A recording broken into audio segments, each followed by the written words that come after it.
Assalamualaikum warahmatullahi wabarakatuh. Perkenalkan, nama saya Anissa Emilia Safitri.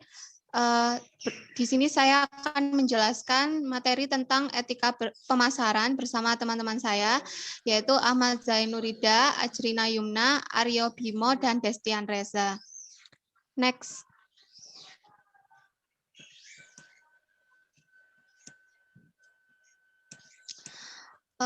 Apa itu etika pemasaran? Jadi secara sederhana, etika pemasaran itu adalah tentang membuat keputusan pemasaran yang benar secara moral, dengan mempertimbangkan tidak hanya keuntungan bisnis, tetapi juga perspektif moral dan implikasi sosial dari tindakan pemasar. Jadi di dalam perusahaan itu harus mempunyai etika dalam menjalankan aktivitas pemasaran, tidak hanya perusahaan, namun juga seorang pemasar. Sebagai seorang pemasar, kita harus menyadari bahwa kita tidak hanya melayani perusahaan tempat kita bekerja saja, tapi juga melayani sekaligus bertanggung jawab terhadap masyarakat di mana kita berada. Dan bahkan masyarakat lain yang tidak secara langsung termasuk dalam lingkup pasar kita. Dalam hal ini, pemasar dituntut untuk bisa mempertanggungjawabkan segala aktivitas pemasaran seperti berpromosi dan beriklan yang dilakukan terhadap stakeholder. Stakeholder itu misalnya karyawan, investor, mitra, konsumen, serta komunitas. Next.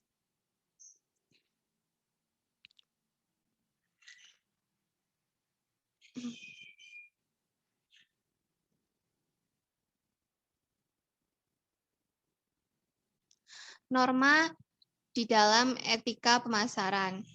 Etika di dalam pemasaran tuh pasti juga terkait dengan etika bisnis. Di dalam bukunya WES tahun 2003 yang berjudul Business Ethics mengatakan bahwa etika bisnis menyatakan sesuatu itu benar atau salah, baik atau buruk, keputusan dan aksi yang berbahaya atau yang menguntungkan. Dengan kata lain, suatu aksi dalam pemasaran yang dipandang benar atau salah, baik atau buruk, sangat terkait dengan bisnis dan etika yang pada akhirnya mempengaruhi kesuksesan pemasaran perusahaan. Perusahaan itu perlu memperhatikan rambu-rambu dalam menjalankan aktivitas pemasarannya, dapat membedakan mana praktek pemasaran yang baik dan buruk yang berdampak bagi kelangsungan perusahaan. Di dalam etika pemasaran sendiri itu ada 4 jenis etika ya, etika pemasaran dalam konsep produk, etika pemasaran dalam konteks harga, etika pemasaran dalam konteks tempat distribusi, dan dalam konteks promosi. Next.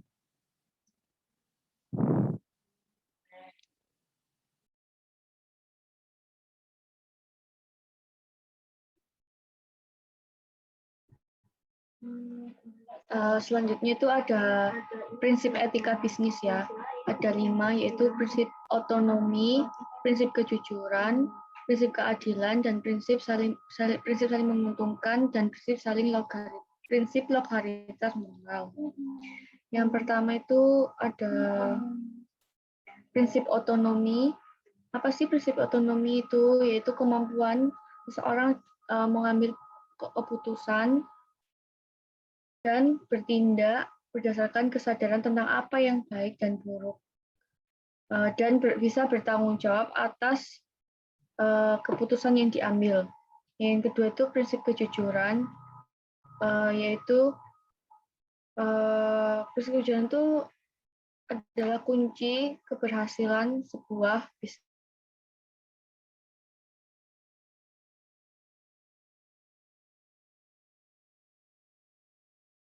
Kejujuran. Terus yang ketiga itu prinsip keadilan, yaitu bahwa setiap orang dalam berbisnis harus mendapat perlakuan yang sesuai dengan haknya masing-masing. Maksudnya di sini itu adalah tidak ada yang boleh dirugikan haknya. Yang keempat, ada prinsip saling menguntungkan, yaitu agar semua pihak berusaha untuk saling menguntungkan untuk para pebisnis. Terakhir itu prinsip lokalitas moral, yaitu prinsip dasar dalam berbisnis, di mana para pelaku bisnis dalam menjalankan usaha bisnisnya mereka harus menjaga nama baik perusahaan agar tetap dipercaya oleh konsumen. Dan merupakan perusahaan yang terbaik. Selanjutnya itu ada hal-hal yang tidak etis yang dalam kegiatan periklanan. Yang pertama itu adalah membohongi atau mengatakan sesuatu yang tidak benar. Di sini tuh yang dimaksud itu mengatakan sesuatu yang tidak benar terhadap produk yang kita pasarkan gitu. Banyak kan perusahaan-perusahaan di luar yang hanya mengutamakan promosi. Jadi itu ada yang hanya mendengarkan promosi tapi produknya itu tidak sesuai dengan promosi tersebut gitu. Apa yang diomongkan itu tidak sesuai dengan produk yang benar-benar terjadi di produk itu. Terus yang kedua itu adalah menyesatkan dan menjerumuskan konsumennya. Dimaksud di sini tuh menjerumuskan dalam arti promosi yang tidak benar dan terlalu banyak persyaratan.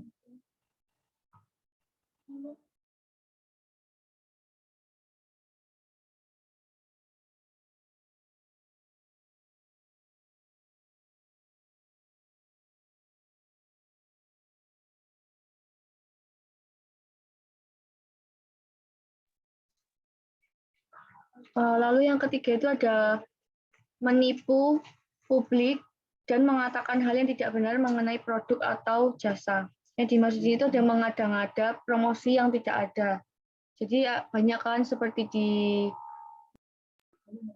di mall itu kayak terpampang gitu sale 85% atau off 85% itu hanya untuk memancing konsumen agar bisa masuk ke dalam produk kita, toko kita.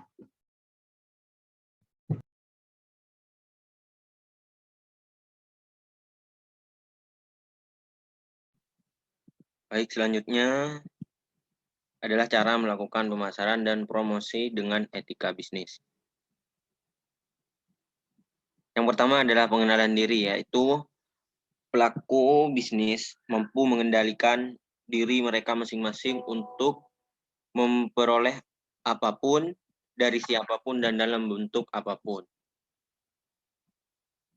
Yang kedua yaitu pengembangan tanggung jawab sosial, social responsibility. Pelaku bisnis dituntut untuk peduli dengan keadaan masyarakat bukan hanya dalam bentuk uang, dengan jalan memberikan sumbangan, melainkan lebih kompleks lagi. Yang ketiga, memperoleh jati diri. Memperoleh jati diri dan tidak mudah untuk terombang-ambing oleh pesatnya perkembangan informasi dan teknologi adalah salah satu usaha menciptakan etika bisnis. Yang keempat, menciptakan persaingan yang sehat. Dalam dunia bisnis perlu untuk meningkatkan efisiensi dan kualitas. Tetapi persaingan tersebut tidak mematikan yang lemah dan sebaliknya harus terdapat jalan yang erat antara pelaku bisnis besar dan pelaku bisnis menengah. Yang kelima, menerapkan konsep pembangunan berkelanjutan. Dunia bisnis seharusnya tidak memikirkan keuntungan hanya pada saat sekarang, melainkan memikirkan bagaimana dengan keadaan di masa yang akan datang. Next.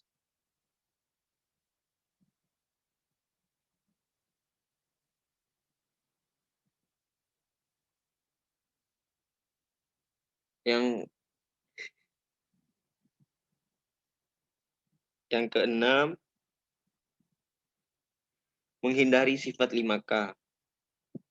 KTBLN, kong kali kong, koneksi, polusi, dan koneksi.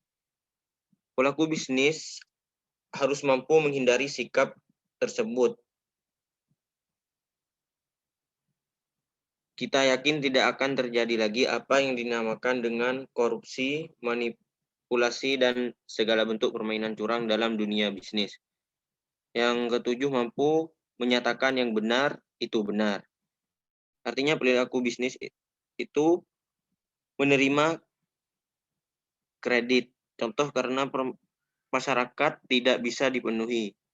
Jangan menggunakan kata balance dari koneksi serta melakukan kong kali kong dengan data yang salah. Jangan memaksa diri untuk mengadakan kolusi serta memberikan komisi kepada pihak yang terkait.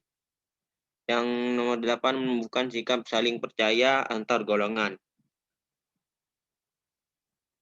Pengusaha untuk menciptakan kondisi bisnis yang kondusif harus ada sikap saling percaya antar golongan pengusaha kuat dengan golongan pengusaha lemah, sehingga pengusaha lemah mampu berkembang bersama dengan pengusaha lainnya.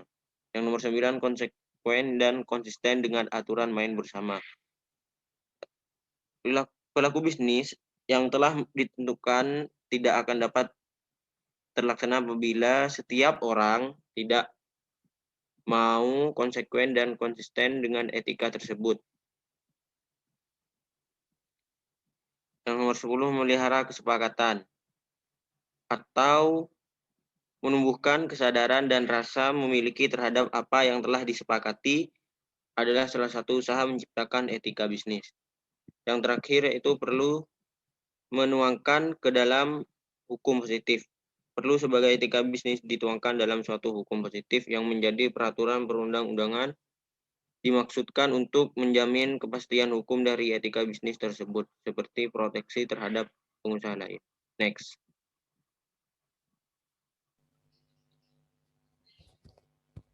Yang selanjutnya ada produk liability dan penerapannya.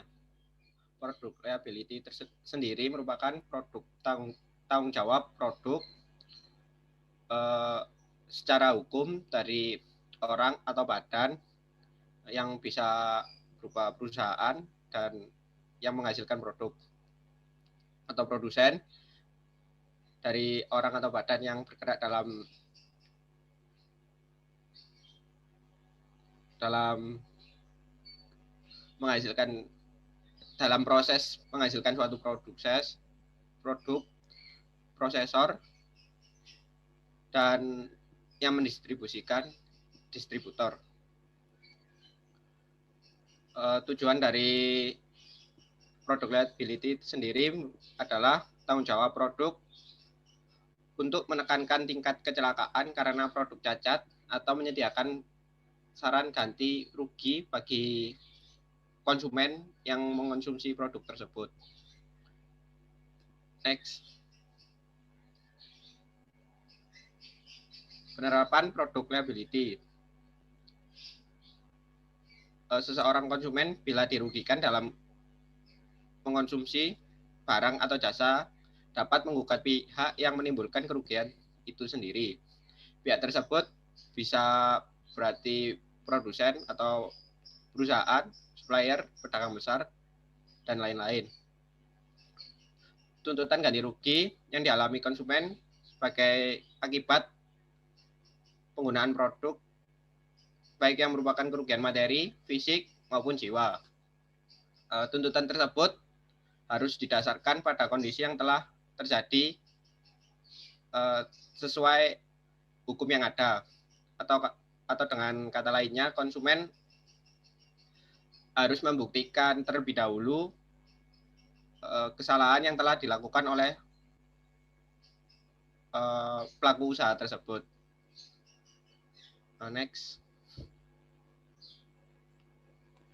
Yang selanjutnya itu ada penerapan konsep district liability, yaitu tanggung jawab mutlak. Produsen seketika itu juga harus bertanggung jawab atas kerugian yang diderita oleh konsumen tanpa mempersoalkan kesalahan dari pihak produsen.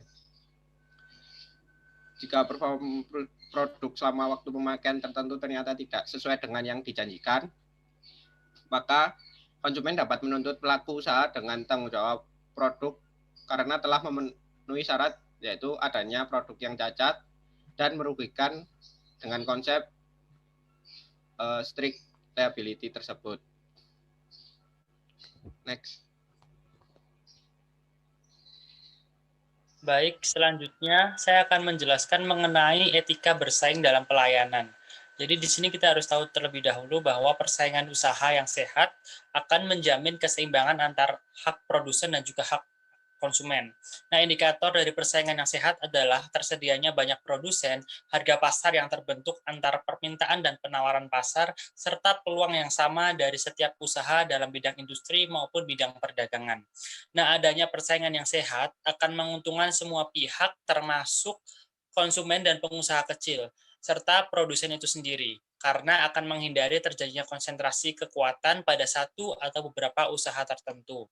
Nah, ada banyak cara yang bisa dilakukan untuk menciptakan hubungan bersaing dalam pelayanan namun tetap sehat. Adapun cara-cara tersebut meliputi seperti yang sudah tergambar di screen, yaitu ada penampilan. Penampilan merupakan keseluruhan dari cara berpakaian, berbicara, gerak-gerik, sikap, dan perilaku dengan tujuan agar dapat membuat pelanggan terkesan. Penampilan ini harus tetap dijaga oleh para pelayan ataupun karyawan selama jam kerja. Yang kedua adalah sikap dan perilaku. Pada saat berhubungan dengan pelanggan, seringkali sikap dan perilaku para karyawan diperhatikan oleh pelanggan, terutama sikap menolong yang peduli terhadap kebutuhan pelanggan itu sendiri. Yang ketiga adalah cara berpakaian. Nah, cara berpakaian ini harus sesuai antara baju dan juga celana, termasuk menghindari menggunakan warna yang terlihat atau terkesan berlebihan. Yang keempat adalah cara berbicara. Berbicara dengan pelanggan harus jelas, singkat, namun tidak bertele-tele. Janganlah berbicara mengenai hal-hal yang bukan pada pokok pembahasan dan hindari pembicaraan yang mengejek pelanggan. Yang selanjutnya adalah gerak-gerik.